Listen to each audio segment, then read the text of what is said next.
There we go. I got my headphones on. Hi, greetings. Greetings. What have you been Greetings. up to before we start? Just What have I been up to? Well, teaching my class in contemporary history, we've actually been having some discussions about the issue that's on the agenda tonight, believe it or not. okay. Well, So that's what I wanted to ask some. I haven't had the time to research this, but I know I didn't want to talk about it tonight. About guerrilla actions or different things happening in Africa or in the Far East. So, how does this conflict compare with what's going on in different African states like Nigeria or the Sudan? Do we compare it? Does the UN compare? Have a I don't know graph? if they compare it to. I mean, the what's happening is on a scale. The genocide is on a scale that's not going on anywhere else. But the one sense in which I would make a comparison is that the basic underlying relationship is a colonial one. I mean that the founders of the Jewish state established it over and against the people that were living there and expelled them. I mean, this is very well described in Ilan Pappé's book, which focuses on 1948, the ethnic cleansing of Palestine. That's the title of his book. Okay, yeah. Okay. Well, we're going to discuss that because I mean, I did watch the thing from what's his name, Ben Shapiro. Yes, I watched it all. You watch it also. So it's a question. It's sort of like when somebody sells you stocks or something, or you should buy gold. They pick a section of the graph that favors their argument, right after a collapse. And so, if you bought it here at 2 cents a share, now it's up at $80 a share. Mm-hmm. So, you could say like the Palestinians or Arabs or Muslims have ruled this territory since, well, they certainly didn't rule it before 650 or 720 AD because there was no Islam. That was Muhammad. Well, the Palestinians are about 30% of them are Christians anyway. They're not all Muslims. All right. Okay. Although Hamas is Muslim. Hamas is Muslim, but yeah. So, yeah. Oh, you're saying the Palestinians in Gaza and or both the West Bank and Gaza are 30% Christian? Well, I think there are a higher percentage of Christians in the West Bank. I don't know if I mean, there was an old Christian church in Gaza that I just heard was bombed, the one dating from, I don't know, many centuries old. So there may be a few Christians among the Palestinians in Gaza, but I think more of them are in the West Bank. Okay, so Jim's going to be joining us soon, and we got Dennis now, but I think we should start the meeting now because I think most people are grooved in on this stuff. Mm-hmm. And because you're an historian and you're teaching contemporary history, and I'm sure you've studied a lot of history about in the Middle East, what they call the Levant, right? Yeah. And we'll discuss it. And hello, everybody. This is the 25th of October, 2023. This is Going Viral, the 25th of October episode. And we're starting out today with Dennis Goldstein in New Jersey. And Victor, where do you reside? In Somerville, Massachusetts, which is part of the Boston area. Okay. And Ken Aaron here on the West Coast in Los Angeles. We're going to discuss something tonight that's going to be a little bit different than we normally do. We're not really going to be talking about the Ukraine or Russia's ambitions or Germany, et cetera. We're just going to be talking about the situation in the Levant, between Israel and Palestine.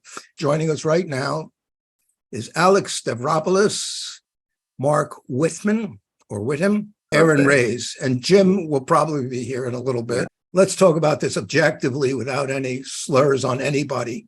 I think the most gracious thing you can do is be considerate of those people that you oppose. Just let me give you this one piece of news. The Republicans picked a speaker for the House. His name is Johnson, and they put up a bill to acknowledge the problems that Israel's having from the Hamas raid and their sympathy, and the U.S. stands behind Israel. And I think it's either 16 or 19 people did not vote for it, and they're mostly with Democrats and 2 Republicans. And I was just going to get the list, but it's bringing about, obviously, political turbulence in various countries and major cities around the world. So let's go right to this Ben Shapiro thing. And I'm going to use my judgment and play a little bit of the beginning of it, because I want to get it validated by you historians. And this is going to start out with who's there first, who got there first, and how, and when did they arrive? And that just a little bit of background, which I think is very appropriate in any conflict, is to look as far back as you can go to see the sources. So I'm going to share this clip, and then we can argue about it. Alrighty, so today we're going to talk about the history of the Israeli-Palestinian-Arab conflict. In order to discuss that history, we have to go back in time, like way, way back in time. First, this particular video is sponsored by our friends over at ExpressVPN. The Jewish homeland has always been the dream in Israel. Okay, to understand how tiny this slot of land is, you kind of have to look at this map. Okay, so this tiny area right here covers Israel and actually some other countries. Okay, the entire map, if you were to zoom out and take a look at the Arab world, what you would see is this enormous swath of the globe, and then you would see like this tiny pinprick about half the size of New Jersey, and that constitutes modern-day Israel. It's a very, very small plot of land, and if you were to look at this area, like the narrowest part of the land is currently constituted, you'd be looking at about 9 miles wide right here. The Jewish history with regard to the land of Israel begins approximately 1300 BCE, before the birth of Christ. Moses leaves Egypt somewhere around 1300 BCE. There are various sort of attempts to date this. A little bit later in the century, Joshua enters the land. He crosses the Jordan River, right? So the Jewish people go out here, they pass through the Red Sea, they end up wandering around in the desert, and then they enter the land of Canaan, right, which is this whole area. By about 1000 BCE, the kingdom of David is established. Jerusalem is the capital, right? This is the first that Jerusalem matters sort of in world history. Remember, we're still 1,000 years before Christ. By 957 BCE, the first temple of Solomon is built. It is built in Jerusalem. Now remember, this is still a good 1,600 years before the rise of Islam. There's a lot of infighting among the Jews. There's a separation between the kingdom of Judah and the kingdom of Israel. Those are 2 separate kingdoms.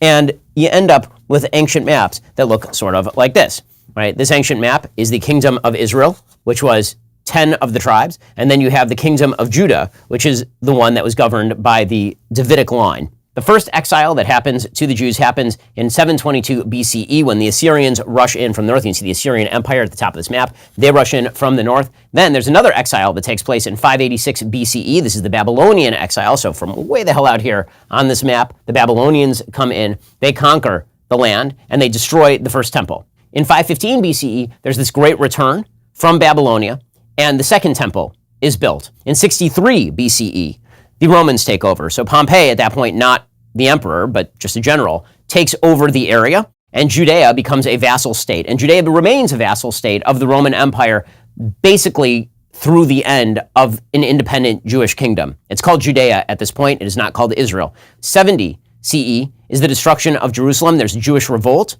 against the Roman government because of bad administrative practices and because of infighting and because of a crackdown on religious practice, and Jerusalem is destroyed. And not only is Jerusalem destroyed, the second temple is destroyed at the time as well. 130 to 136 CE, there is a massive revolt by the Jews under a general named Simon Bar Kokhba. The Bar Kokhba revolt was extremely damaging to the Roman Empire. They had to expend extraordinary resources in order to stop the Bar Kokhba revolt, which is why it was almost an independent kingdom for a solid 4 or 5 years there. They renamed the area Palestine as an insult to the Jews. That's why it was named Palestine. So when people say historic Palestine, understand that the existence of Palestine was meant as a name, as an insult to the Jews, who were considered the historic inhabitants of the land, and it is first used in 136 CE, a solid 1,200 years after the Jews first enter the land at a minimum. Now finally, we get to the founding of Islam. So Islam finally is founded around the 7th century CE. Arabs take over this land in about 636 CE. In 1099, the Crusaders decide that they are going to take back the land, and from 1099 to 1291, the Crusaders are fighting battles with the Islamic world and establish rule inside Jerusalem and inside Israel. In 1291, the Crusaders are defeated, and a Muslim group called the Mamluks take over. They rule for a couple of hundred years. In 1517, the Ottoman Empire, another Muslim empire, takes over the entire area. Now understand, since the destruction of the Kingdom of Judea. There has not been a single independent state called Palestine set up anytime in here. It has always just been a territory of an outlying empire, and pretty sparsely populated, actually, because there wasn't a lot there, as it turns out. The Ottoman Empire, this entire time from 1517 to 1918, till the end of World War I, during that time, they really didn't want Jews settling in the land, and so they had barred Jewish land purchase. You actually could not buy land in this area if you were Jewish. Jews started to make sort of backdoor deals with local Arabs to buy their land, and so you start seeing Jews trying to escape various places from which they've been exiled for, thousands of years, back to the Holy Land. There was a constant Jewish presence here. Throughout all of these exiles, there's never no presence of Jews in, for example, Hebron or in Jerusalem or in various areas of the Holy Land. But the first major aliyah, which is termed the aliyah in Hebrew, that means to go up, right? Because there's a spiritual rising that takes place when you go to the Holy Land. The first aliyah is around 1882, it's late 19th century, and it's mostly Russians attempting to escape pogroms that are happening in Russia. By 1897, the Zionist movement begins, and this is the idea that there's going to be an independent Jewish state in Israel. It is launched by Theodor Herzl. He's the founder of the World Zionist Organization. He is not a particularly religious Jew. He launches this after the Dreyfus Affair. The Dreyfus Affair was this famous affair in France in which there was a member of the French army who was Jewish. He was falsely accused of spying for the Austro-Hungarian Empire. It unleashed this giant wave of anti-Semitism. He was basically condemned despite evidence because of the anti-Semitism, and Herzl decided, well, anti-Semitism is too strong a threat. The Jews need some homeland to call their own. In 1917, Britain declares the Balfour Declaration. This says there will be a Jewish homeland in the area of Israel. Okay, so I'm going to pause that there and give it to you to anybody who wants to make any comment about the validity of that, all that information, and whether or not it has any significance to the viewpoints or the policies that should be applied in contemporary diplomacy. Victor, do you want to go first on that? Because you're working Well, I can on make this. a few comments. Go I ahead. don't consider myself an expert on any of this, and I'm not familiar with every stage of what he describes.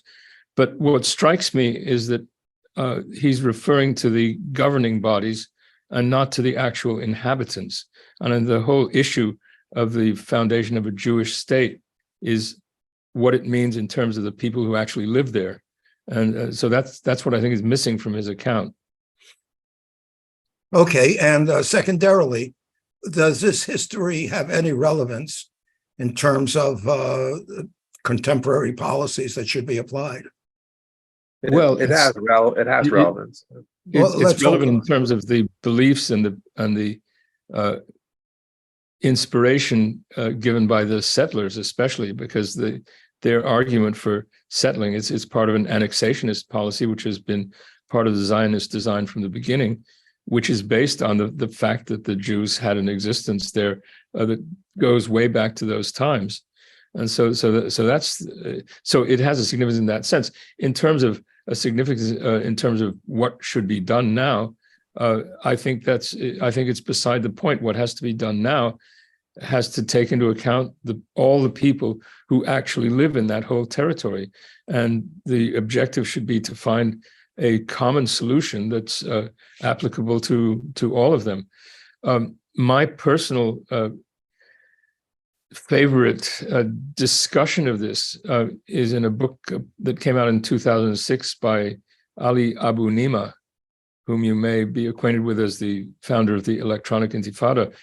The title of his book is One Country, and he makes a straightforward argument. It's a very nicely narrated book, and it goes back to his experiences of childhood in Jaffa with he's Palestinian and with Jewish friends and people interacting freely and so on.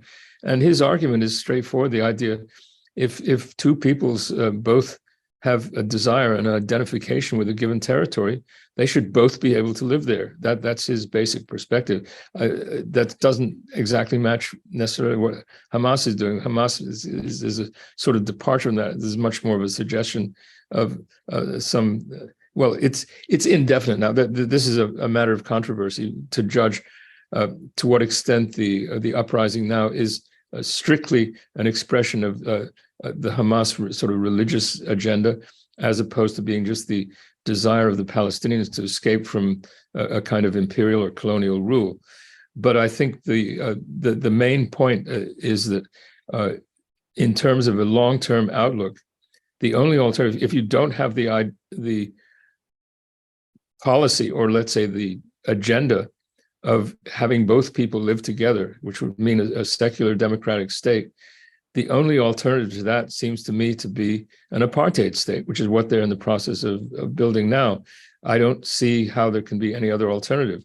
For a long time, especially since 1993 with Oslo, there was the assumption that you could have the two separate states. But from the very time of the Oslo Accords, the Israelis were settling in the occupied territories, and that has expanded, has continued to expand. And I think by a large number of observers feel or judge that they've put the two-state solution out of the, off the table, really. So it's either one or the other. It's either going to be a domination of one people by another, or some kind of accommodation in which all can live together. Okay. Does anybody reflect on that? Having any other comments to what Victor is bringing up, his viewpoint? Sure, Ken. Yeah. Who's that? Go ahead, Again, Alex, Alex, and then Dennis. Dennis, yeah. You go, Alex. Well, first off, the Bible is not a historical source. So, but yeah, there's some kind of, there are the kingdoms of Judea and Samaria again, and there's enough archaeological evidence to support their existence. At some point before 1000, BC.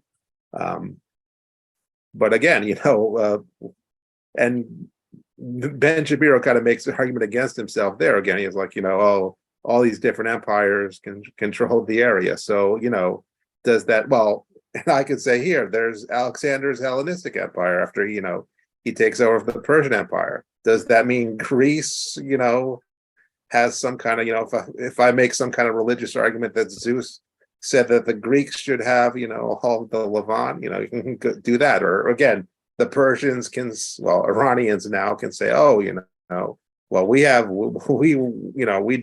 would control the area, or, again, certainly, again, the Arabs have their own claims, Christians, the British even, of course. And he's also always leaving out things like, the British deliberately playing the Jews and Arabs, off each other in order to maintain their control of Palestine. And then, obviously with what happened in World War II, they couldn't hold on to the whole thing. And, we can get a whole long thing about, 1947, 1948 and all which Jim, I'm sure wants to get into since he's raising his hand. So I'll let him get into that. Okay. Dennis, Thank you. Go ahead, Jim. Let Dennis go ahead. Okay, Dennis, you go now. Dennis, you got to unmute. You got to unmute, Dennis. Okay, we're fine now. I think that the kind of history that's being told is just total confusion. We have a time when these empires rose and fell pretty quickly. They were all fighting against each other. So the Jews were not necessarily the most exploited or in any different position than almost every other grouping, national grouping. And it's just confusion. It has nothing to do with what Zionism has done. Zionism has stepped into a situation, which is Palestine, and stolen it from the Arab, Muslim, and Christian people who lived there for probably a couple of thousand years. And Bibi Netanyahu is a representative of the most extreme right-wing elements of Zionism. Zionism is nationalism. I personally am a socialist. I'm also Jewish, and I never identified with Zionism at all. And I've had a lot of experience with a lot of Israelis, especially in an organization that I helped create in Philadelphia back in the late 1960s until the mid 1980s. And they were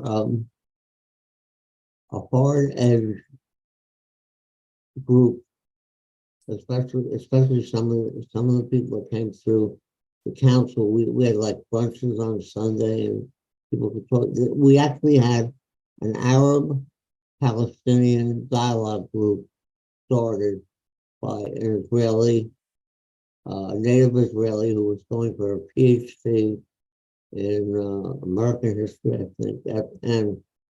And I I had bad experiences with the whole situation of the Israelis. They were not sympathetic. We were progressives. We came out in the late 60s and into the early 70s, and we were progressive. And we were on the left side of things. And none of them seemed sympathetic to what we were doing. And what they were doing was trying to recruit us to move out in the desert in garden apartments. But they were in a desert, and overhead we saw films and we heard planes flying overhead. I said, I wouldn't go there unless you gave me a tank and you had some air protection for me. Because they didn't care one iota that our lives would be at stake when they recruited us to the desert. Because I don't know what it was, Sinai Desert could have been. But the point is, I never had exactly except for the person that actually met us, I had not one good, warm relationship with the Israelis. They were mostly concerned for themselves or for recruiting people to go to various areas in Israel. Or I don't even know if the desert was Israeli exactly. I would say this, that Bibi Netanyahu is using the situation of the invasion to wipe out as many Palestinians as he can. He believes in something called expulsionism. They want to expel all the natives of that land and take it over for themselves. So there's no cooperation whatsoever. The last bit of cooperation was assassinated. Well, I can't remember his name, but he was an Israeli general. Rabin. Rabin. You're thinking of Yitzhak Rabin, the prime minister. Right, Rabin. And you've got the most extreme right-wing elements in charge of Israeli policy that you have, and that's got to be stopped. And the other thing is that Biden is allowing it to happen, and he's arming them just like he's arming the Ukrainians, and both have to be stopped. You have to stop arming these people who are doing what they want. I'm just horrified by the whole thing. And also, I've been getting this, I don't know if any of you have read it, but the Human Rights newsletter from Palestine. And it's a horror. And then they're talking about the history that's 1,500 years before Christ. And I don't think that matters right now. I don't think it matters. I don't think it matters at any time. It's just a rationalization. If you talk about anti-Semitism in Europe, it's a European problem, and the Europeans never solved it. Instead, they sent the Jews out to colonize another people, and that was the British help. I don't know. Okay. That's it. Okay, thank you. Thank you very much. Okay, Jim, unmute Jim. And let's put you up there, whatever we got. Let's see, there it is. All right. Um, I came in. Did Shapiro just jump from the Herzl, talking about Theodore Herzl, to the Balfour? No, we went from the beginning of No, no. Judeo, from Moses to Herzl. I stopped at Herzl. All right. Oh, I see. But when he was I stopped the first, as soon as he said Balfour incident, Balfour agreement. he described Theodore Herzl and then he went straight to Balfour Declaration? Yeah, more or less. Okay. Well, first of all, this is precisely why I argued at the Pacifica National Board last week and got voted down that we have to have national teach-ins on this subject, similar to what happened in March of 1965 when Johnson landed the Marines in Da Nang. This issue is extremely complicated to fully explain to the public. First of all, let's look at the Bible. The Bible, I've read the Bible critically. I spent my first 2 years of college. I was going to become a classics scholar, actually. And I read the Bible very critically. I was actually put in charge to design a chronology of when each book of the Bible was written and what historically was occurring at the same time. Now, that was quite a revelation to me because I didn't realize, I was treating the Bible as a text, as a literary document, not as the Word of God. So when you do that, you sort of get a sense of the different books of the Old Testament when they're written, the political, social context of the writing of them, etc. It gives you a whole different perspective on the Bible. And I also did that with the New Testament, which is also a very interesting document to read. And years later, when I was doing radio, when I started to do radio, I got at University of California, Berkeley, they were doing in the theological seminary, they were taking each book of the Bible and scrutinizing them, trying to figure out how they were put together. What is difference in the writing? Because and the whole point was, here are these documents that people consider sacred, but they were showing how they were patched together over time. Very different approach to looking at the Bible. Now, if you deal with somebody who's very religious, that's, by the way, of course, how someone's trained in a good seminary. Union Theological Seminary in New York, they train people like that. Any good minister or rabbi or a Jesuit priest, a smart one, they're trained like that to look at the Bible critically. Now, a lot of people, the Bible is considered the sacred word of God, and they just have a different attitude about that. And so in this situation, and that's the same, by the way, of the Quran was to be subject to a similar process about 25 years ago. There was a whole project to start in Berlin, and that's got shut down because people were not, look what happened with the Mohammed cartoons in Denmark, etc., or what happened to Charlie Hebdo in Paris. People, and if you read the Quran, it's the same kind of document. It's put together at different times. So these, though, when you look at how these politically motivate people in the Middle East, we could go through the list of the Israeli political parties and the religious ones and how they interpret the Old Testament. They take it for real. They don't care. They're not secularists when it comes to it. It's a political document to justify their actions. Same way with people who follow Islam. The Quran, Hamas is essentially a wing of the Muslim Brotherhood in Palestine. That's its origins. The people who founded the Hamas were actually rejecting the move towards a accommodation with Israel, and they started Hamas. The Hamas officially was started during the first Intifada, but they were actually laying the groundwork for Hamas in the early 80s. And they were doing it because they considered, for example, the ground in Al-Aqsa Mosque. Now, Al-Aqsa Mosque, highly contested piece of real estate because of its interrelationship with Islam, where Muhammad rose to heaven. and also the issue of the remnants of the temple destroyed, I think, during 80, 70, or probably 132 AD. So these are real situations to deal with. This is not something to be ignored. Now, that's one problem of understanding this. When it comes to political Zionism, another difficult issue to be broken down.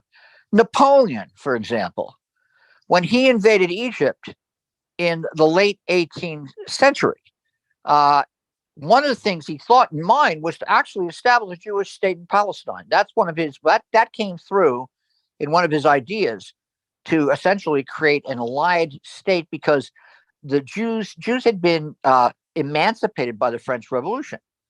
And the whole question of anti-Semitism in Europe cannot be taken out of the equation, understanding what we're dealing with now.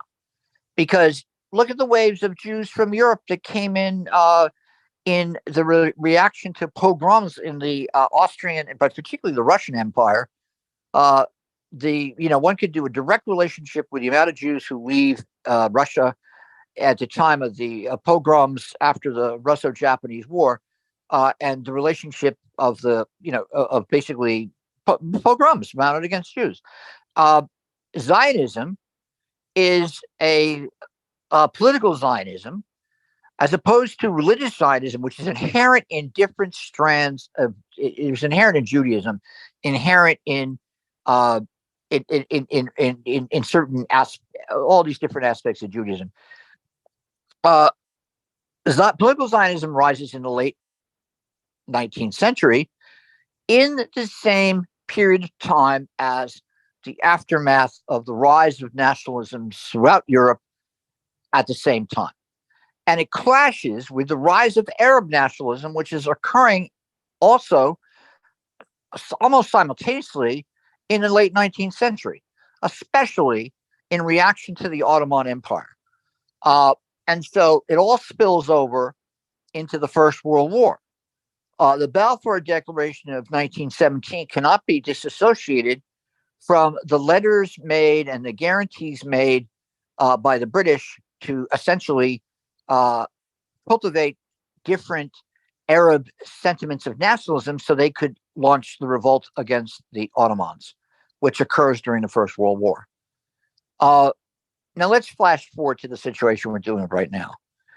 One of the reasons why I find it, my brain is like, I've been given a lot of airtime now to work and do this in New York, to work on this issue. And let's talk about October 7th. I just, by the way, today at Columbia, they shut the whole university down. And basically they had the whole place locked down because it was a pro-Palestinian demonstration in the middle of the campus. Interesting how they do things these days. They shut the university down. They lock it down. They had police helicopters over Columbia. And then they had an Israeli demonstration occurring at the same time later in the day at a separate part, right at the entrance of the campus at 116th Street. They were kettled all the way down to, I guess Victor would remember it as Ferris Booth, but there are about 300, 400 people kettled. And, this issue is now in our face. And Hamas carrying out the attack that they did on the 7th.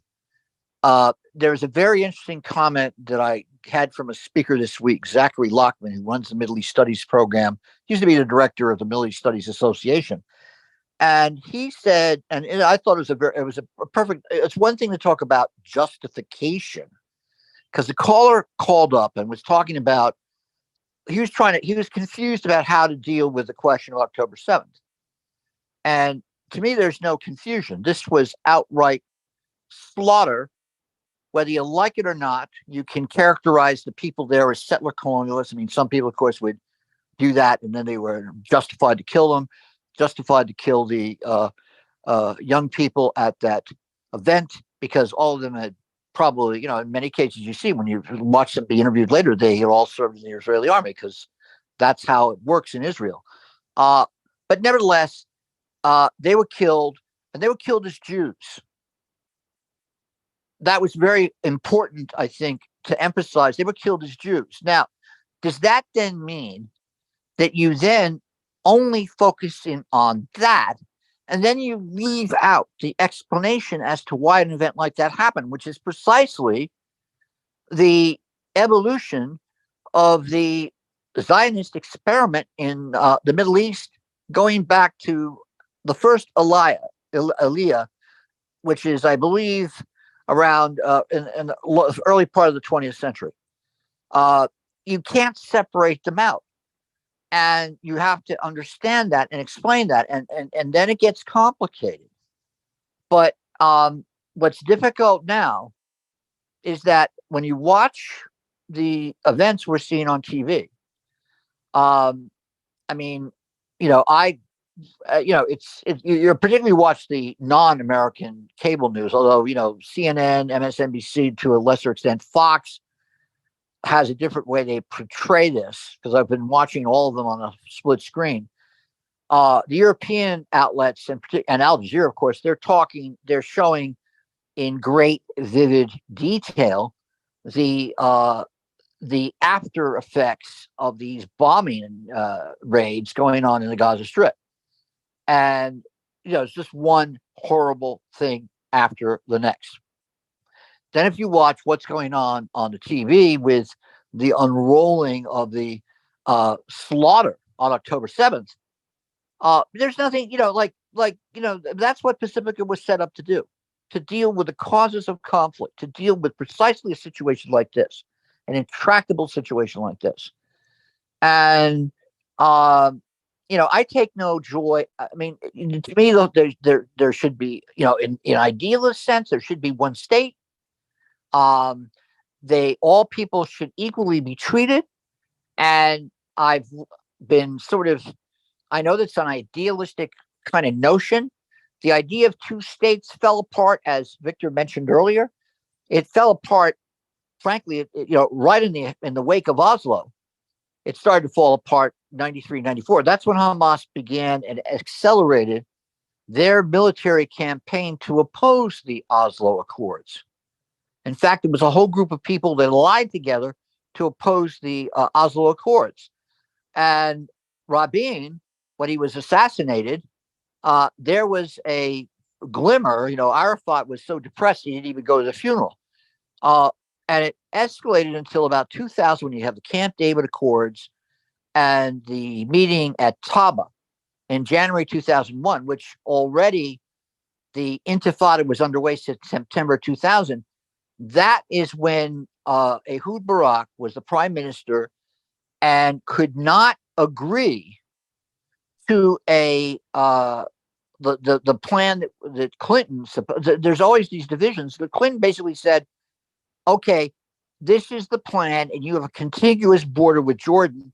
And by the way, there wasn't a settler problem as bad as is now. I think it was like 15 or 20,000 settlers. It's not. They're not 750. 300,000 is compared to like 850,000 now. I think that was the numbers I saw, Jim. In 2000, it wasn't as high as it is now. Yeah, but again, I think it was 300,000. Okay, listen, guys, both of you. I had my mic off. I'm interrupting.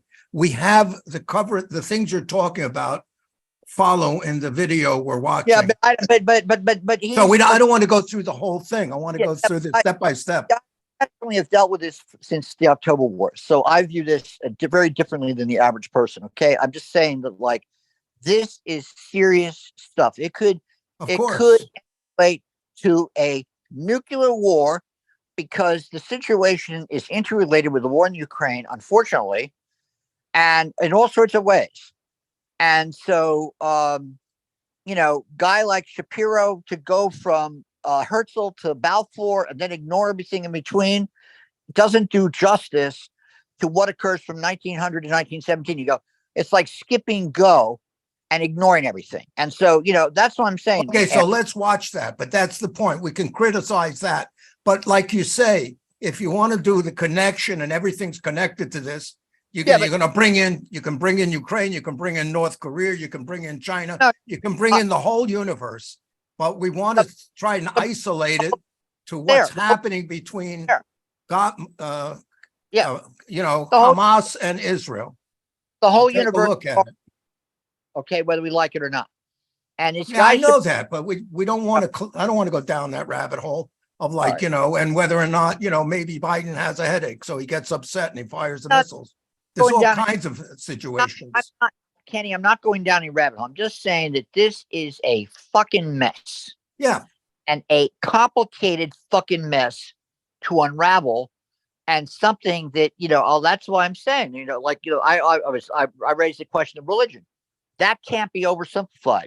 okay, Whether- well, I said that he said, I just cut it off when they said the Balfour Yeah, Agreement. but- I don't know what he already talked about one of the things you talked about. But Shapiro's, it's a superficial bunch of bullshit. I mean, you know, I'm glad Okay, he now, put- no, hold it a minute. That's fine. Then let's rip it apart factually, by fact, not by opinion, not by calling names, but by saying what. Okay, so you can fill in what happened. All right, let's do that.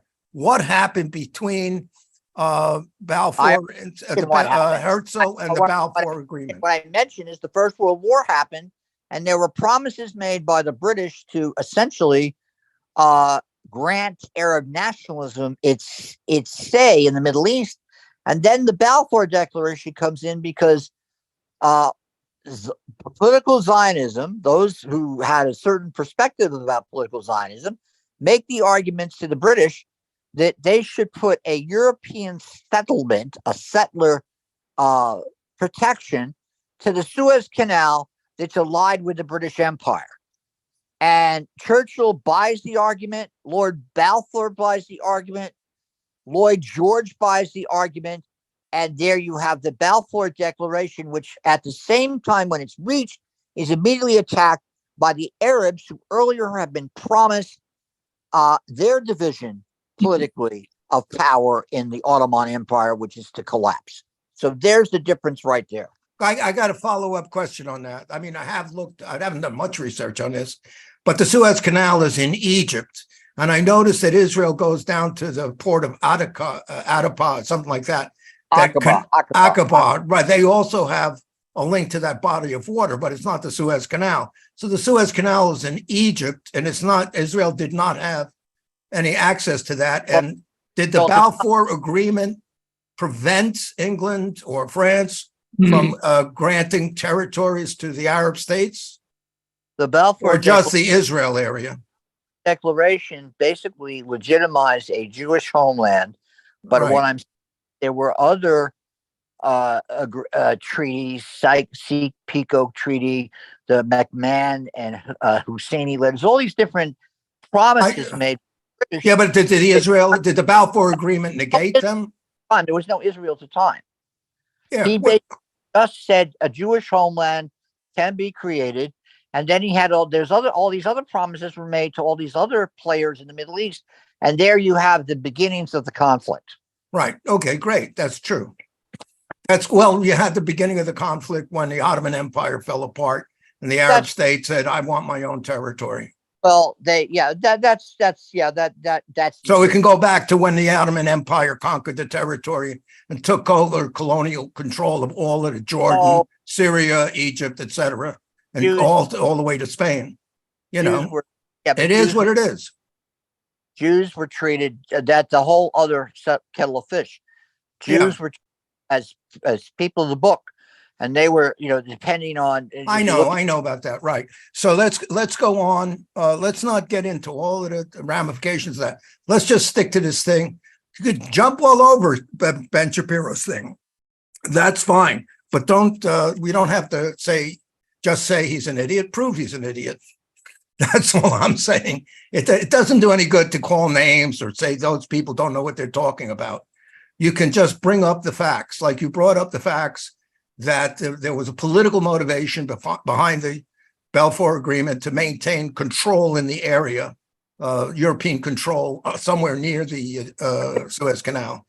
Kenny, they imposed a mandate system. The way they decided to settle, right. The French and the British imposed a mandate system, and that was essentially initially to have aligned with them in power.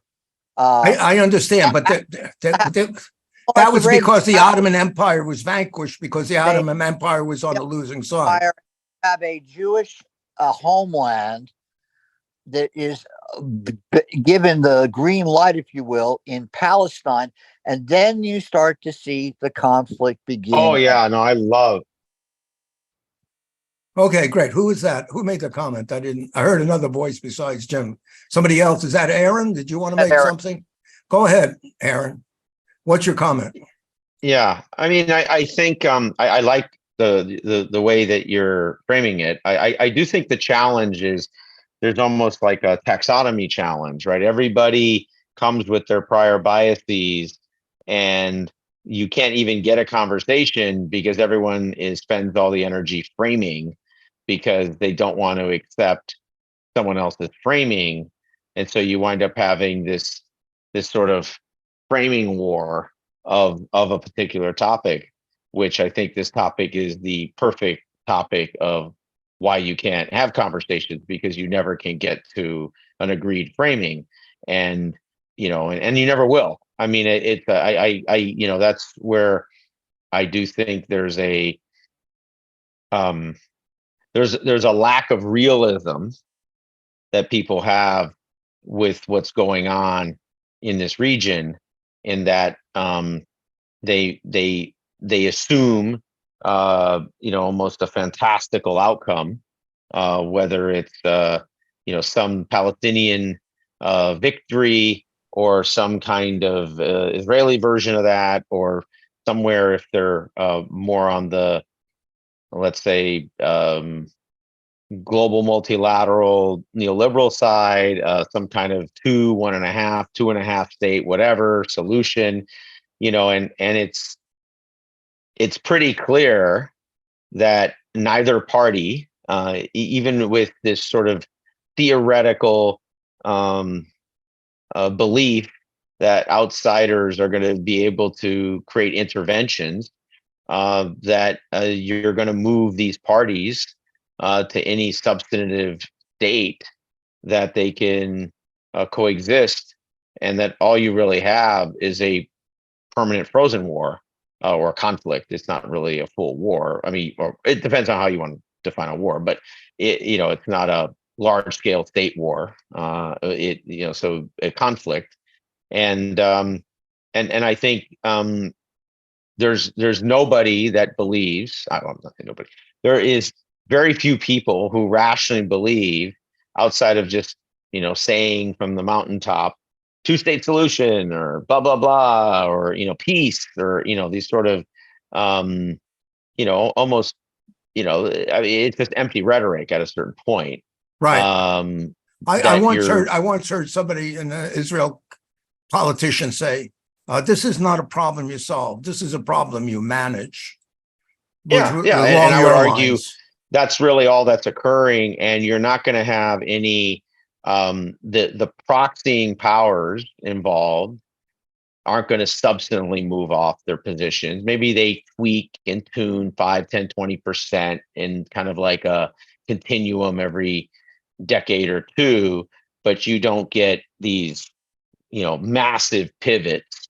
Right. The Iranians aren't going to outside of the Iranian regime radically changing. And by the way, it's unclear to me, when people talk about these things, because they just assume like, oh, well, if the Iranian theocracy ends, obviously it becomes the new French Sixth Republic, right? Like, no, it probably becomes another militarized state that's just way less weird than the existing one. And so they, have better relations and functional relations with more parties, but they probably just, once again, manage down the components of this conflict, right? They don't just instantly jump to some kind of, new world order. So I just don't see anything realistic, except when people say this can't happen. It's just, it won't happen. It can't, it's just, so they're just throwing the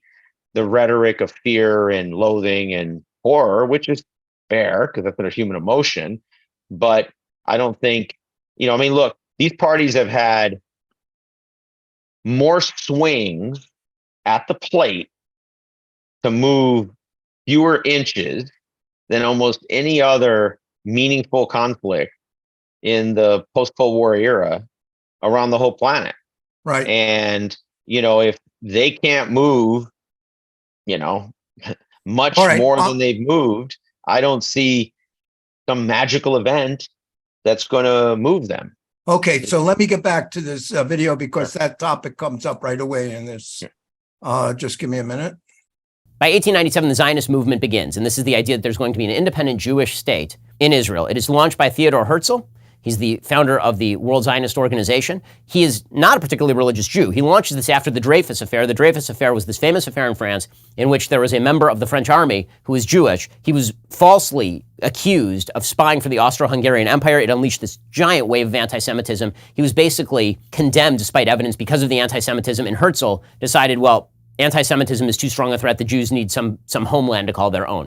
In 1917, Britain declares the Balfour Declaration. This says there will be a Jewish homeland in the area of Israel. The amount of land that was promised to the Jews was actually not just what is labeled Israel here, but also Jordan, which at this time was called Transjordan, which makes some sense in the sense that the Arab states around it were going to be Egypt, it was going to be Saudi Arabia, it was going to be Syria, it was going to be Lebanon. There are a bevy of Arab states that surround this entire region. In 1920, there are Arab pogroms against Jews in Jerusalem. So when people say that there was no conflict between Arabs and Jews until the creation of the State of Israel, that's just a lie. It's not true at all. There were major Arab pogroms against Jews in Jerusalem because Jews wanted to commit the great sin of praying at the Western Wall. This, of course, was not allowed. In 1922, this is post-World War I now, the British are given a mandate over the area of Palestine. They start walking back the promises of the Balfour Declaration. The Brits separate off Transjordan and they call it Jordan, and they say that's going to go to the Arabs. In 1929, there's another major riot, another major anti-Jewish riot in Hebron. The British, in response to all of this violence and all of this rioting, they decide they're going to just continually attempt to appease the Arab population in British Mandate Palestine. So they begin restricting land transfers to Jews. In 1937, the Peel Commission suggests a partition plan with control by the British retained of Tel Aviv and Jaffa and Jerusalem. And there would be like a small sliver of land Israel would get, but it would be pretty divided. It'd be like this little land here, maybe a little bit up here, and then most of the Negev, which is basically just an empty desert. By this point, Jews have been moving to Palestine in increasing numbers because anti-Semitism in Europe is getting worse, but also because there's this nascent labor and Zionist movement, and they're really making the agricultural areas flourish again. Economic growth in this region at this time is because Jews were moving in and they were bringing their resources with them, they were bringing their know-how with them, and they were working the land. And this was driving more Arab immigration to the land also, because economic activity always drives population movements. In 1939, under Arab pressure, the Brits restrict Jewish immigration to 75,000 Jews per year. The Jews are saying, listen, we have like millions of people who want to move here. And the Brits say, we're not doing that, 75,000 per year, because we have to get along with the Arab population. This is just before the Holocaust, obviously. And the Arabs reject this. The Arabs are very angry about this. They continue to launch low-level attacks on the British. They continue to attack Jewish populations. World War II breaks out. The Jews, including Jews who were heavily pushing the British to establish a Jewish state and to lift restrictions on Jewish immigration into British Mandate Palestine, they side with the Brits, right? They form their own divisions. They're trying to help the British. What they say is that we fight for Jewish immigration to Palestine as though there were no Germans, and we fight the Germans as if there were no British, right? That's the way the Jews see it in British Mandate Palestine. They're attempting to negotiate. The Arabs side with Hitler. Okay, during World War II, you have Hajmin al-Husseini. He is the Grand Mufti of Jerusalem, one of the Palestinian leaders at the time, the Arab leaders at the time, and he was literally meeting with Hitler, attempting to encourage Hitler to establish a final solution in the Holy Land should the Germans be able to conquer that area, which the Germans came pretty close. I mean, you had Rommel literally in Egypt, right? Rommel was over here. Okay, so fast forward, you're now after World War II. Still, the British Mandate is limiting the amount of Jewish immigration into British Mandate Palestine because they're attempting to keep this conflict between the Jews and the Arabs simmering at a lower level. Okay, 1947, there's a UN partition plan because now the British Mandate in Palestine, they want to end it, they want to withdraw, they don't want to be there anymore. So the UN says, okay, we're going to vote on a partition plan. It retains Jerusalem as internationally governed. Okay, so it would not have been Jewish territory or Arab territory, it would have been internationally governed. It's just this fragmented, ridiculous state. Okay, the state for the Jews would have been like a slice here, a little bit of a slice of the coastal area here, and then the Negev desert down here. The Jews are like, give us whatever you got, right? Whatever you're going to give us, we will take. The Arabs instead decide that they're going to launch a bunch of low-level conflicts. So there's this kind of low-level, quiet war that's going on for about a year, with Arabs attacking Jewish settlements and attempting to kill Jews, and Jews attempting to defend themselves. May 14th, 1948, the British Mandate officially ends. Israel declares its independence. Right? This is Yom HaAtzmaut, or as the Arabs like to call it, the Nakba, right? They call it a disaster that Israel was established. The leader of Israel at this time is David Ben-Gurion. Ben-Gurion is no right-winger. He's no hardcore right-winger. Ben-Gurion was a labor socialist. Ben-Gurion was very much in favor of a wide variety of negotiations. He was quite anti-religious in sort of his own persona, but he understood the necessity of there being a Jewish state. In their founding documents, they ask the Arabs to stay. If you read the Declaration of Independence of the State of Israel, they explicitly say, we want to be a state for all of our citizens. Yes, we're a Jewish state, but we want Arabs to stay. We want them to become citizens. Instead, all of the surrounding Arab countries declare war. Israel is surrounded on every side by hostile states. Every single side, right? So you got Lebanon up north, you got Syria here, you got Jordan, you got Saudi Arabia, you got Egypt down here. And then there are a bunch of far-flung states that are also getting involved, right? Morocco was part of the 1948 war. You have a bunch of states that have decided they are going to invade and they are going to destroy Israel. Like they're just going to strangle it in the crib. And they're openly saying this. And not only are they openly saying this, they're telling the Arabs who are living in the Jewish areas, get out and get out of the way so our armies can come in and we can wipe the state off the map. Well, that's not how it ends up, right? The way that it ends up is that the Jews end up basically retaining pretty much everything that's on this map, with the exception of the old city of Jerusalem, right? So Jerusalem ends up basically split down the middle. Jerusalem is not controlled by the Jews at this point. The Temple Mount is still controlled by the Jordanians. The way that people speak about this particular period is as if there was a Palestinian state at this point. There was not. By 1964, the Arab states have decided that they need almost a propaganda effort here. So they create the Palestine Liberation Organization. The Palestine Liberation Organization is a terrorist group. It explicitly calls for the destruction of Israel. Okay, so back to the arguments. So there's right. go from 1917 to 19. Well, let's start before 1917. He forgets. He conveniently excludes the fact that Herzl was willing to set up a Jewish national home in Uganda. He was willing to set up a Jewish national home in Madagascar. Mm-hmm. They wanted to do it in Palestine, but the pressure of what's going on in Europe against Jews, which creates the immigration of Jews to the United States, etc. That's the dilemma. The actual implementation of killing of Jews and pogroms. I mean, but he was asking them to go to different places aside from Palestine. I mean, how many people knew he wanted to set up a Jewish national home in Uganda? All right. He actually asked the British to do that. So that's one problem there. Then when he starts this analysis, he goes whoop, up to 1929. Well, what's going on from 1920 to 1929? Part of the problem was that when they're buying land, Jewish land for Jewish labor. So when they're employing Arabs initially as workers, when you start the labor Zionists, part of the whole idea of becoming a new Jew, of separating oneself from the impact of anti-Semitism and the shtetl mentality, was to, quote, go in the land, reinvigorate create a new identity as a Jew. And part of that meant that you were going to work the land, and the Arabs, they were not going to work the land. They were gone from the land. They were not to be employed. They when they sold the land, they lost the land.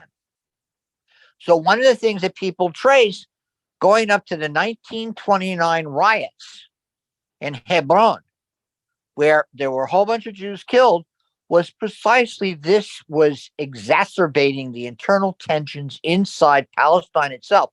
And his idea, there was indeed a Palestinian nationalism that was developing. At the same time, there was a nascent Israeli nationalism filled with all sorts of different political tendencies. Iraq liberates itself from the mandate system. It declares it basically, Iraq is the Iran of the 1930s. They liberate themselves from the mandate system. They overthrow, the army overthrows the Hashemite dynasty there. and they set up a regime which basically is a pan-Arab regime. And they then finance and want to encourage a revolt in Palestine from 36 to 39. He ignores that. So he gets up to, and that essentially established the military dominance, fragile as it is, of the Jews in Palestine. I repeat, fragile as it is. And remember, all these other countries around Palestine are basically parts of either the French Empire or the British Empire at that time, before the Second World War breaks out. Now, when he gets to the 1939 McDonald paper, which he refers to, the British had definite reasons to limit the immigration of Jews from Europe. He's right about that. And one of the big surges of Jews comes from Germany as Hitler's coming into power.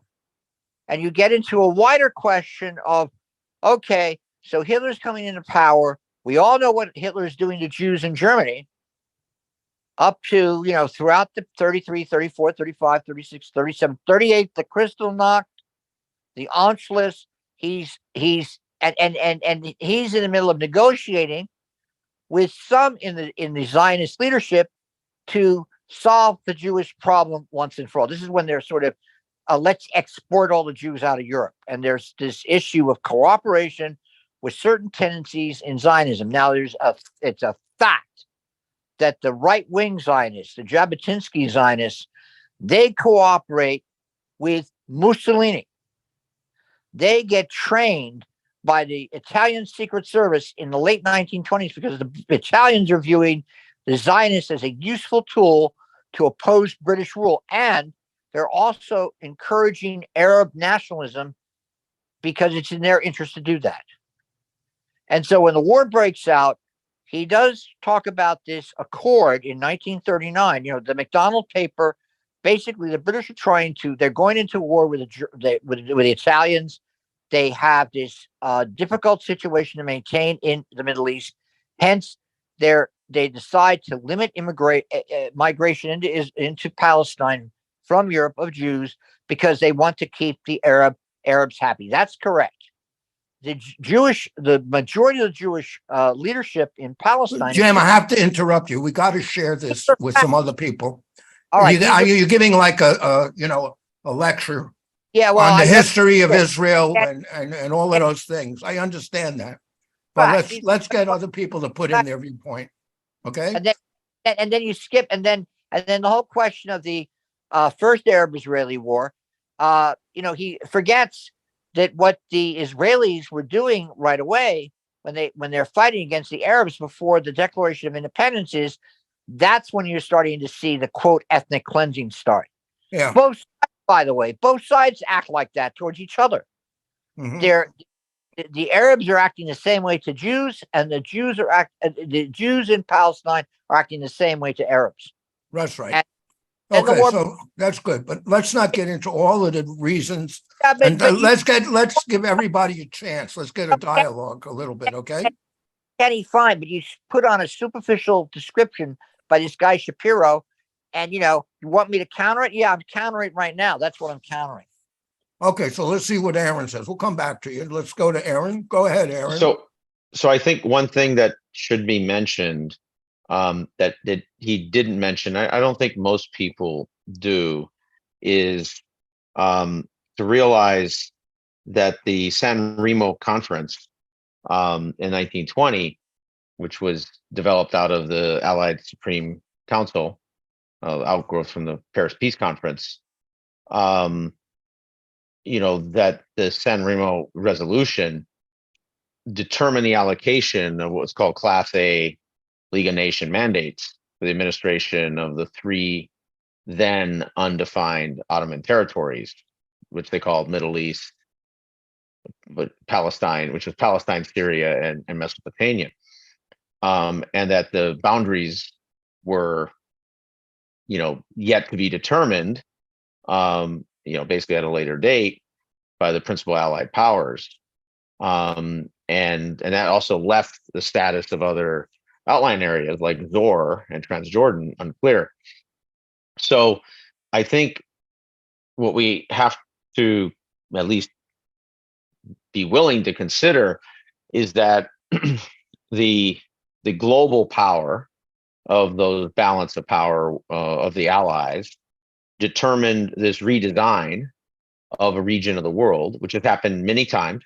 It's almost always happened in various phases of history, and this is just one more phase that's happened in, and that all of the outgrowths from that, which points that Jim's making are spot on, and I think a large chunk of the ones that Alex is making also, and I think ones that Ben's made, in the YouTube.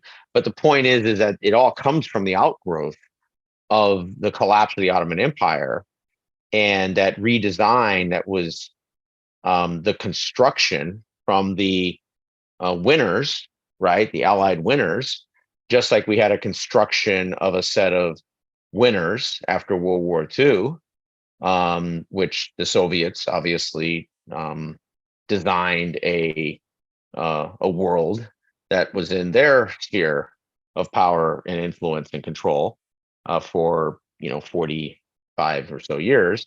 And so divorcing ourselves from that physics just allows us to play kind of these revisionist games of kind of gotcha. It's almost like framing gotcha. I can frame my little gotcha a little differently than you're framing your little gotcha, but it doesn't really change the fundamentals that sort of drove the design of the, we'll call it the modern Middle East, the post-World War I Middle East. It isn't like, it was like 10 people in a room that just randomly said, yeah, I can redesign it because, why not? This came from the power that the winners had to set the terms of the collapsing empires that the losers of World War I, generated.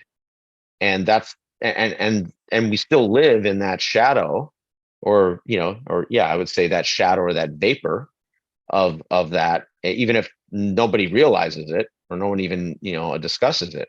That include what the Allies did with Germany, breaking off Poland and breaking Germany into East and West, and yeah, I mean, look, governed? you could make arguments, and then of course the Russians self-sabotaged with the largest land giveaway in probably self-treaty history, when they decided to give a chunk of the Polish-Lithuanian Empire back to the Germans, even when the Germans were in no position to have earned that at the end of World War I also. So, I mean, you had this empire level state horse trading that was going on by the actors that were as rational as they were at that time. I mean, would we like these terms that they were all setting in the world of 2023? No, but the world that they existed in from 1917 to, let's say 25, where they re-architected, enormous swaths of influence, right? I mean, we don't talk about the ones, that, I mean, this one, which is terrible, and it's led to, several million people having awful experiences on almost every side. But the ones in Africa, the experiences, I mean, we're talking tens of millions of people. I mean, orders of magnitude worse than this conflict. And we don't ever talk about that, right? Like, that's not, we don't talk about, how the end of the, in essence, the Kingdom of Belgium and others, so radically re-architected other regions in the world, right? I mean, if you're a nerd, you'll know that, you'll point it out once in a while, but you'll dump 5,000 gallons of ink on this, and, two little, Bic pins worth on that. And so I just think we have to realize that there were historic decisions.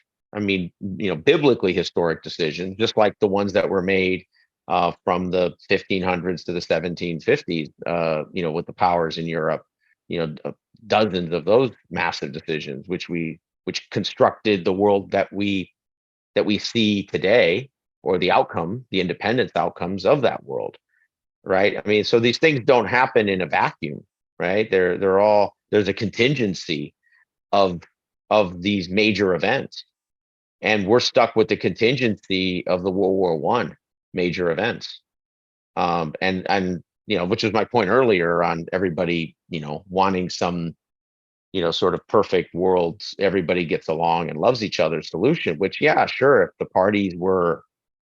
We have that in California. It's called forest lawn. Nobody argues, nobody fights. Exactly. So anyways, I talked too long there, but. No, that's good, Aaron. Thank you. Let's go to Alex. All right. Well, first off, he's, repeating a typical Zionist assertion that, kind of essentially that the land of Palestine was like empty before they came, is, similar to, how Americans talk about, Native American lands, that, those indigenous people didn't know how to use it, but, we civilized people came and, then made the land, well, the phrase is made the land bloom.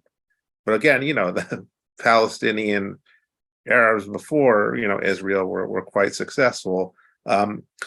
Also, when it comes to, here's a very rosy picture of Ben Gurion, because, revisionist Israeli historians, when the archives started to open up, I guess that would have been in the 80s, they discovered that Ben Gurion had made plans, and explicit plans, for the ethnic cleansing of, Palestine from non-Jews again.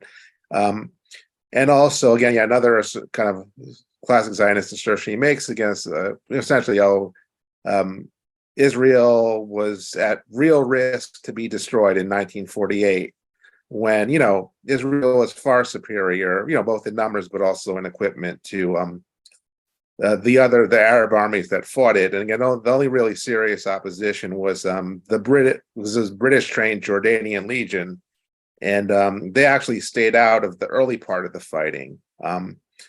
Finally, he skips completely. Again, he goes straight to 1964 and totally skips the 1956 war, where Israel joins with Britain and France Israel invades the Sinai, attacking Egypt, but at the same time, the British and the French land to try and retake the Suez Canal, which Nasser was going to, the Egyptian leader was going to nationalize and basically cut off the British and French empires from, that sea connection. But, that doesn't go well, because President Eisenhower essentially, calls Britain and France out, and actually threatens to essentially tank the British economy, and gets them to, stop the operation, and that also Israel has to give back the Sinai. But again, so, and then he goes, straight to 1964, which I forget the creation of the PLO. I mean, again, at that point, and the point about he's trying to make, the PLO hates Israel. Again, the Palestinians had been ethnically cleansed, 750,000 of them from, the lands of Israel then. So you would be, again, it's a national liberation movement, just like, say, the Viet Cong at the same time. They were. Can I interrupt just for a point? Just for a point of clarification, ethnically cleansed, were they gassed, executed, or expelled? Expelled. They were. Okay, thank you. They were expelled. They weren't executed. Major massacres. Well, you use a word of genocide. To me, I know that the UN has a very sophisticated definition, like calling people nasty names. That's genocide. Generally speaking, I think genocide is meant to destroy or eliminate, kill, burn, gas. But to expel, let's say like Biden is looking at sending people back to Venezuela, you wouldn't call that genocide. he's deporting illegal aliens. So if the Jews But he's kicked out the not Arabs, deporting- they expelled them, probably illegally, but it's not Yeah. genocide. Well, I mean, again, I don't think. You could call it genocide, fine. it's the I UN could call you a definition beauty is queen, broader, yeah. But Jim, Okay. Jim probably. All right, so could we go to Jim? Is that okay? Okay, thanks. Jim, go ahead, but don't go over like 5 minutes, please. Jim, you're back. Ask Jim to unmute. Jim, you got Okay, it. there we go. Oh, He's there you back go, on. there you go. You got And it, I- Jim. Deal with these beauty queen type history arguments, I have to go over 5 minutes, please. First of all, most people don't understand. I've seen detailed atlases about the Nakba. I've seen village by village what happened in Palestine, and military force was used. I mean, this is a big controversy in history writing in the 1970s and 1980s. There was a Israeli historian named Benny Morris. He later changed his mind politically about stuff. He became more conservative in his old age. But he did, and there was a whole series of books done by Israeli scholars about the issue of the Nakba.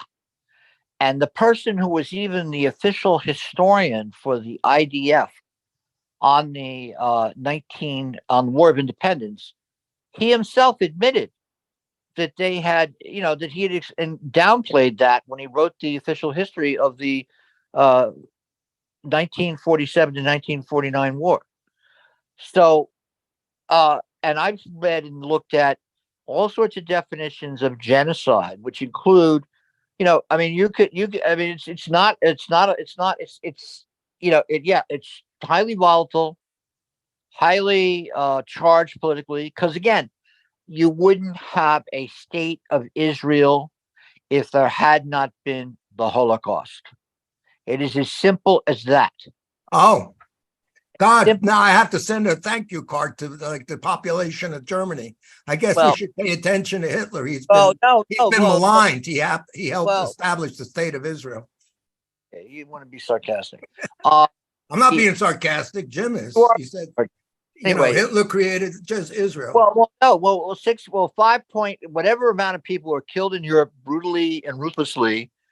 And when you look at the deployment of the Jews after the end of the war, who were left after they survived what had occurred, and then you look at the policy towards the DPs, displaced people, that occurred, well, it's pretty easy to see how you could have situations like the Exodus, the illegal immigration of But- Jews. Yeah, but you're not refuting the idea that people left Russia because of pogroms before World War II.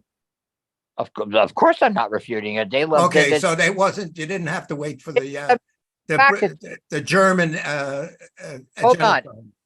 Hold on. Subjective fact that that when you saw pogroms in Eastern Europe rise, there was a accelerated rise of migration to the United States as a result of that.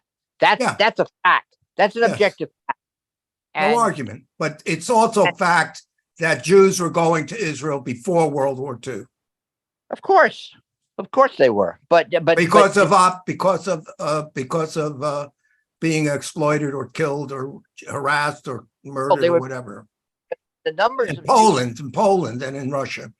Yeah, but the amount of Jews remember, a lot of people, there were literally millions of Jews in Poland and in the eastern part of the western part of the Soviet Union.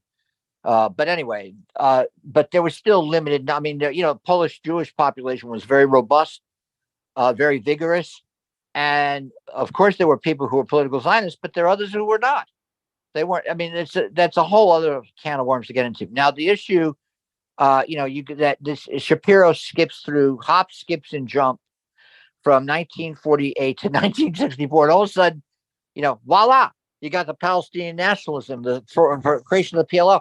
There were all these Palestinian nationalist organizations that fought against the Jewish Agency, against the Yishuv, the Jewish community, and they were in combat with them right at the end, from the end of the war up to the point where the the Arab armies are defeated by Israel, and it's erroneous to say that they had this great superiority. The first stage, people don't know that if it hadn't been for the Soviet Union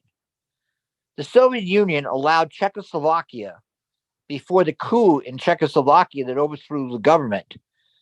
They allowed 5,500 machine guns, MG-34s, 50,000 rifles, ammunition to back that up, and plus they sent 20 Messerschmitt 109s.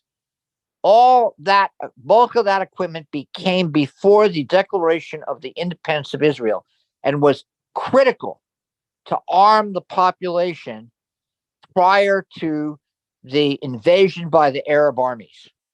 There was an invasion, Absolutely, there was an invasion, but there was a war that went on. but it's absolutely true from like Ben Shapiro. Was he lying when he said it came from all the surrounding Arab states? No, they did, but see, the other thing that It didn't count. That doesn't count. Ben Shapiro, look, the armies that are coming in against the Israelis in 1948, the Egyptians had deliberately been demobilized during World War II because the British were afraid they were going to revolt. The Syrians had also been demobilized in World War II when the British invaded Syria. The Iraqis had been demobilized when the British invaded Iraq in 1941. That Alex is correct. The Jordanian Legion, which was essentially an outgrowth of the Mandate period, was probably the best trained force that fought against the Israelis. But all the other Arab armies had all sorts of problems that stemmed from the period of Mandate and imperial control. I've done these calculations a long time ago. The amount of actual military manpower that the nation state of Israel had in 1948, when independence is declared, trained military manpower that had fought in World War II, was far superior to the Arab armies. That was the nucleus of the ability for them to defeat the Arab armies. Now, Wait a second. These were people who fought in World War II. They worked with the Allies, fought in France and Italy or wherever, or maybe in Egypt. Americans who came. I remember Marty Marr. Remember there's a famous movie where I think Kirk Douglas plays him. Well, those are movies, but there's by the numbers. You did the research. There were like 10,000 Israeli soldiers fighting on the Allies. But I mean, why does that really matter if you're being invaded from all sides? That, let's sit around and do a calculus on how much they suck. So then we don't have to really care too much, right? Well, it's like if you're a retired, 30-year combat infantry person and a bunch of neighbors start running around throwing and shooting at you, what if they're incompetent? They're still doing it. First of all, they weren't. There were Jews who had fought. They had lobbied the British to create the quote Jewish Brigade. There were at least 30,000 Jewish Palestinians who were trained by the British. These were not old retired people. This was also that's not my point. My point is that you're saying that there's that everyone should just accept the fact that they suck, that they were invading, and so it's not really a big deal. No, it wasn't. It was a big deal. It was a near-run thing. The first phase of the invasion by the Arab armies was a near-run thing, and I had a friend of mine whose mother was in Yad Mordechai, the kibbutz that faced the Egyptian army. They were overrun by the Egyptian army in 1948. So it wasn't all honky dory. There were examples of Jews captured who were massacred by the Arabs, and vice versa. Of course, absolutely. Both sides were. They always raised Yer Yassin. I could raise examples of Jews who were captured who were butchered by the Arabs who captured them. In particular, there was a whole series of kibbutzes south of Jerusalem, Kfar Etzion. They were overwhelmed. All the people were killed when they were captured. They would cut. When was that? What period of time? Before 48? That was before in 48. That was before the declaration of the State of Israel. This is all happening in the fighting going on before May 15th. So the Nakba was not a one-way thing. No, yeah, but then when they got then there was there were ceasefires. There were several phases of the war. At the end, by the end of the war, they actually captured Nasser. They encircled him and captured him in 1949. He had to surrender to the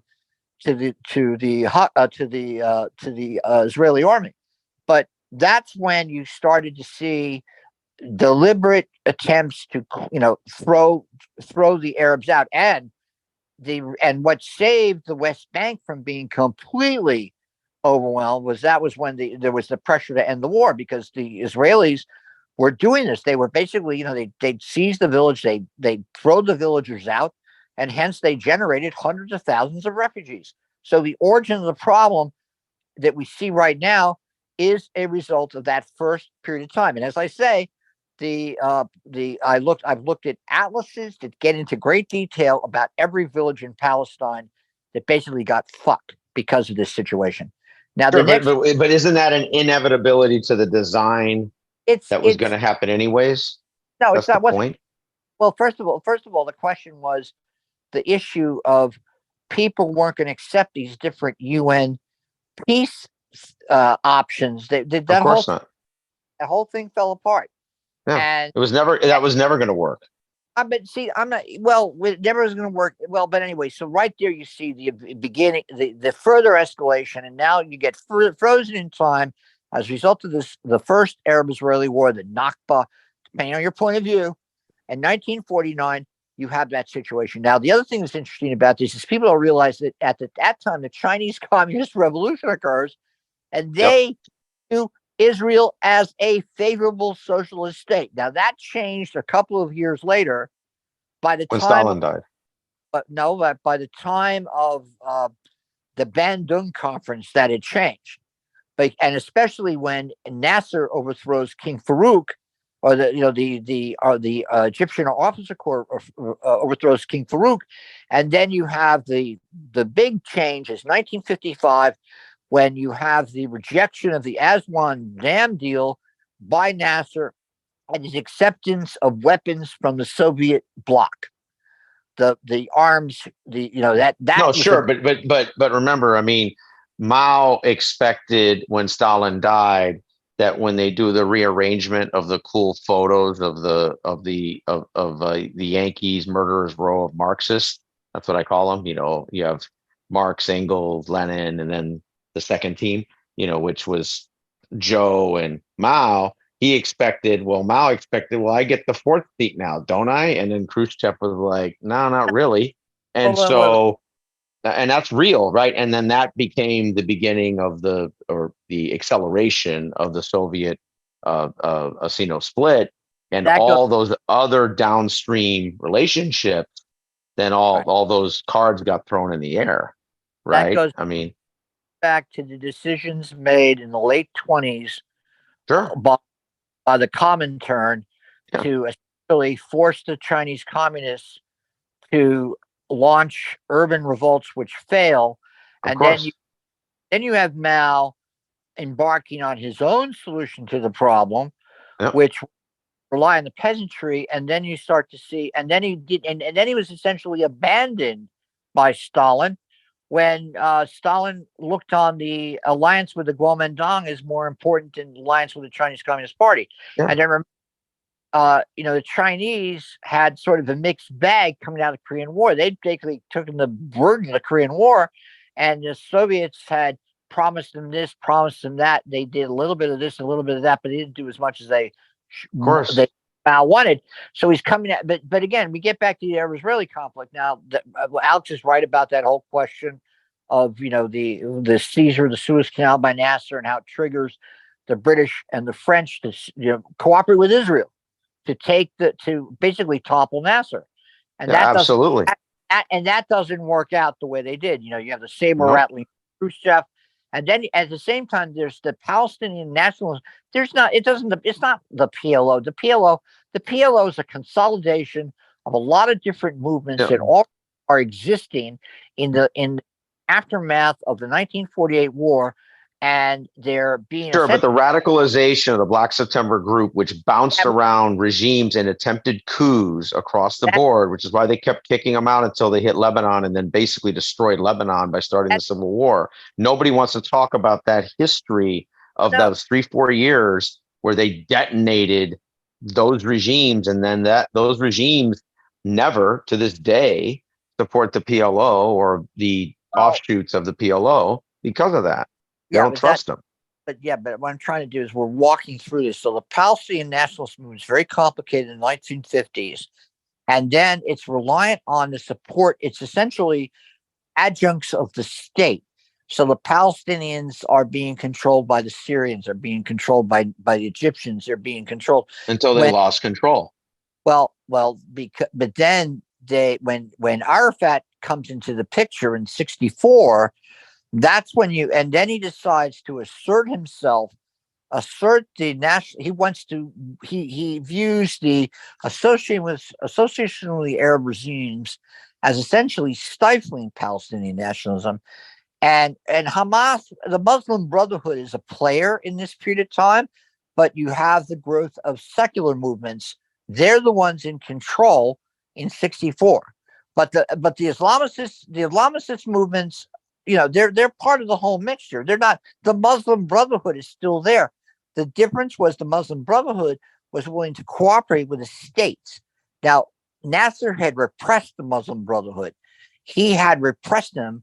Remember, he needed to. He needed to, or he would have lost control of the state. He understood that. In the 50s. The big game changer is the 6-Day War, which I guess Shapiro gets into. But I'm going to go. And thank you, Kenny. Okay. Well, you see, I told you we could all come to a point of agreement. It wouldn't be that hard. All right, Dave.